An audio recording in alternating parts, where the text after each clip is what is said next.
আসসালামু আলাইকুম। একজন বাবার আর্তনাদ ছিল, সে তার বাচ্চার জন্য যে দুধগুলো কিনতে পারছে না, এমনি পরিবার সহ যে চিকিৎসা, আনুষঙ্গিক খরচ বা ওষুধপত্র সব কিছু যোগান দিতে গিয়ে কিন্তু তার বাচ্চার দুধগুলো কিন্তু সে কিনতে পারছিল না। আল্লাহর রহমতে আমরা যে 10 কৌটা দুধের ব্যবস্থা করেছি আমাদের মানবিক মানুষ শাহাবুদ্দিন ভাইয়ের মাধ্যমে। ধন্যবাদ ভাইকে, এবং সকলে দোয়া করবেন ভাইয়ের জন্য। আমরা সেই বাচ্চার কাছেই যাব, তো সকলে আমাদের সাথে থাকবেন আর সকলে বাচ্চাটির জন্য দোয়া করবেন, সে যেন স্বাভাবিক সুস্থ ভাবে থাকতে পারে।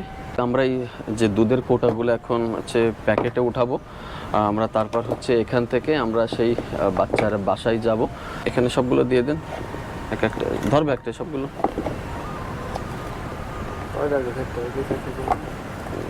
এটা হচ্ছে 6টা ঢুকছে, আর আর এইটাই দেন, 5টাই থাক।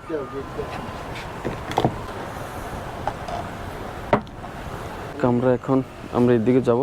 আমরা কিন্তু চলে আসলাম সেই বাচ্চাটার কাছে। আপনাদের যেটা দেখিয়েছিলাম যে আমরা 10 কৌটা দুধ কিনছি, এবং সেই 10 কৌটা দুধ নিয়ে কিন্তু আমরা সেই বাচ্চার কাছে চলে আসলাম। তো এখানে যদি একটু দেখা, এখানে কিন্তু সেই 10 কৌটাই আছে।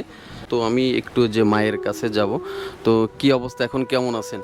আপনাদের অনেক ধন্যবাদ আমার বাচ্চাকে দুধ কিনে দেওয়ার জন্য। আপনাদের জন্য দোয়া রইল। তো আসলে শুনলেন সে মায়ের কথা। আসলে পরিবারটি কিন্তু বেশ অসুবিধার ভিতর ছিল, যে তার বাচ্চার জন্য দুধ কিনতে পারছে না। আমি দুধ কিনে নিয়ে সে বাচ্চার কাছেই চলে আসলাম। তো সকলে দোয়া করবেন বাচ্চাটির জন্য, যাতে স্বাভাবিক সুস্থভাবে থাকতে পারে।